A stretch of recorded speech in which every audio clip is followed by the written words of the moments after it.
Olá pessoal, tudo bem? Eu espero que sim. Seja muito bem-vinda, seja muito bem-vinda a mais um vídeo do canal.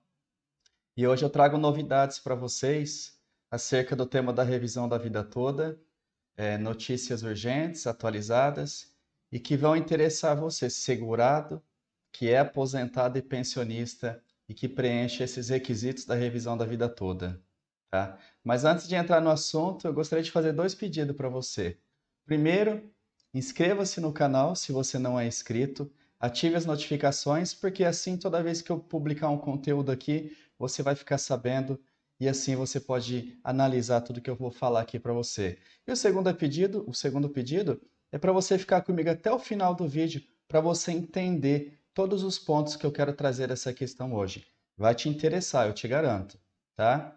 É, o meu nome é Alex, sou advogado previdenciarista, sócio na Advocacia Gasparotto.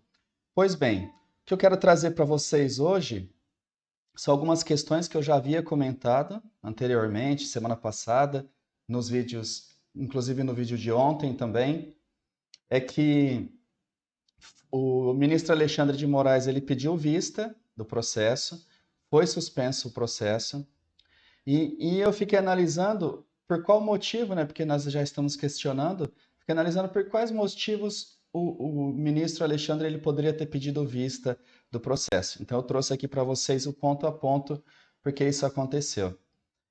Um dos pontos que repercutiu bastante, inclusive eu comentei em outro vídeo, é que a aprovação da revisão da vida toda traria um prejuízo de mais de 40 bilhões para os cofres públicos, tá? Isso foi uma das questões. Inclusive, nesse vídeo que eu mencionei, eu fui questionado em um dos comentários por um inscrito ou uma pessoa que só visualizou o vídeo, dizendo que a informação ela não tem embasamento nenhum. Estava trazendo uma informação equivocada. Pode até ser, mas a informação que eu trouxe é com base na defesa apresentada pelo INSS lá na STF e o primeiro voto contrário do ministro Nunes Marques também foi usado como argumento isso, de que traria um prejuízo de mais de 40 bilhões aí para os órgãos, para o cofre público. Eu quero ler para vocês o trecho no qual o ministro Nunes Marques ele fala sobre isso. Deixa eu mostrar para vocês aqui na tela. Eu baixei a votação, o voto do ministro Nunes Marques. Tá? Esse daqui é o voto lá do julgado, mas eu já vou com vocês lá na parte que eu quero mostrar, que realmente ele mostra. Lá na página final, tem 7 páginas aqui. Ele fala o seguinte, ó, dados constantes dos autos sinalizam uma despesa na ordem de 46 bi, mais de 40 bilhões, eu falei, apenas para quitar o passivo decorrente das aposentadorias por tempo de contribuição. No período tal valor seria substancialmente incrementado com o pagamento dos acréscimos incidentes sobre a pensão por morte e as aposentadorias por invalidez e por idade. Ou seja, 46 bilhões só contabilizando as aposentadorias por tempo de contribuição, sem considerar por idade, pensão por morte, enfim. Esse é um fato que eu trouxe para vocês aqui, que faz parte do voto contrário do ministro Nunes Marques, tá? E por conta disso, o Instituto, o IEPREV, Instituto de Estudos Previdenciários, na quinta-feira, dia 10, ele solicitou à STF que o processo fosse suspenso, a sessão de julgamento fosse suspensa, para que seja apresentado números reais, porque os números apresentados pelo INSS e pelo voto do ministro Nunes Marques não refletiam a realidade. Então, houve esse questionamento. Inclusive, teve uma colega, uma inscrita, que deixou esse comentário dizendo que a IPREV tinha peticionado pedindo a suspensão do julgamento para avaliar realmente o valor real dos gastos que poderia causar nos cofres públicos, né? E a IPREV, ela diz o seguinte, que é imprescindível esclarecer esse patente equívoco, né, na decisão aí do ministro e na defesa do INSS em relação a essa afirmação, porque eles alegam que o prejuízo pode ser mais de 40 bilhões, 46 bilhões, e isso não reflete a realidade. E além da suspensão da votação, da sessão do STF, essa votação da revisão da vida toda, o Instituto, o IEPREV, ele intimou a Secretaria de Previdência do Ministério da Economia para apresentar os reais gastos que essa eventual decisão favorável ao segurado pode trazer para os cofres da União. E a Secretaria de Previdência da Economia já emitiu uma nota, e eu quero mostrar aqui para vocês também, ó.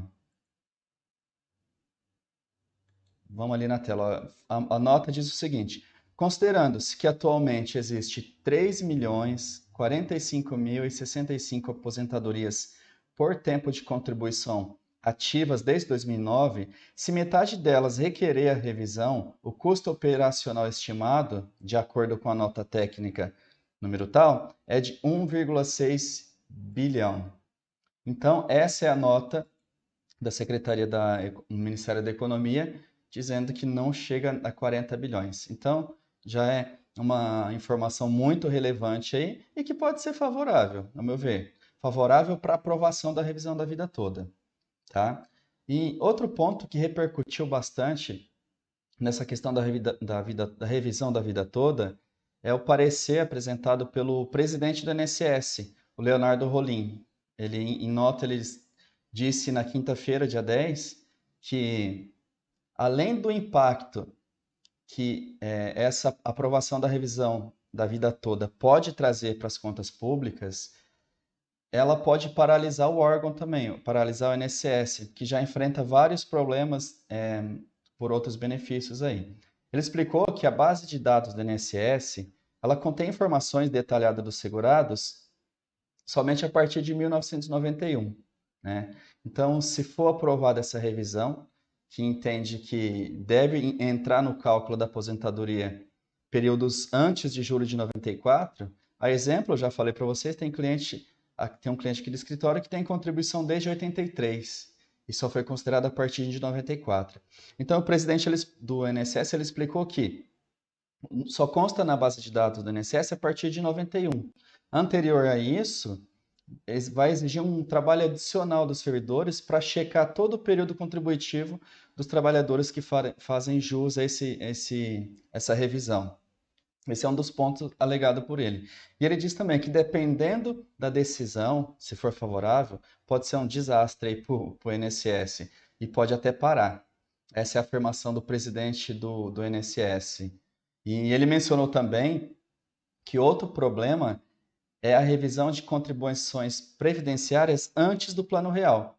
Porque o país, naquela época, ele vivia um período de superinflação. E com essa correção dos valores aí, ele pode não corresponder à realidade atual que nós estamos vivendo no Brasil e prejudicar ainda mais o equilíbrio aí da aposentadoria em geral, tá? Então, essa é a alegação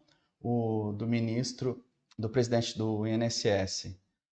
Percebam que, além de aumentar os gastos dos cofres públicos, que não é tanto como foi alegado anteriormente, inicialmente, inclusive eu falei, né, consta no voto do ministro da Defesa do INSS, além de aumentar os valores, que eu acredito que não é muito a nível nacional, e aumentar a demanda de trabalho ali no INSS, que pode exigir muita coisa, ele pode falar que pode trazer, alega que pode trazer um caos ali para o sistema do INSS.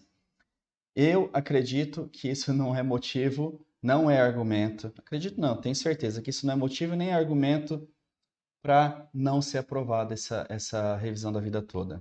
O INSS é uma autarquia que foi criada, é um órgão público que foi criado para atender a necessidade dos segurados, aposentadorias e afins. Se houver necessidade de fazer a revisão da aposentadoria, eles têm que tomar alguma medida para resolver isso. Não pode usar como fundamento essa alegação do presidente do INSS, tá? Esse é o meu ver. Pois bem, meus caros, reunindo todas essas informações que eu trouxe para vocês, eu acredito que o pedido de vista do ministro Alexandre de Moraes, ele é justificável e plausível, porque diante de tantas informações, tantas repercussões que podem ser negativas, tem que analisar mesmo detalhadamente, com calma, e para depois ele apresentar um julgamento, né? Eu acho que fez bem porque a decisão está na mão dele, é o último voto ali a ser apresentado, e para depois disso ele bater o martelo e decidir. Por isso eu acredito que a decisão ela pode ser favorável sim, pois diante de todas as justificativas que eu apresentei acima, a defesa do INSS, os valores que devem ser pagos, enfim, não é justificativa para não aprovar essa revisão da vida toda.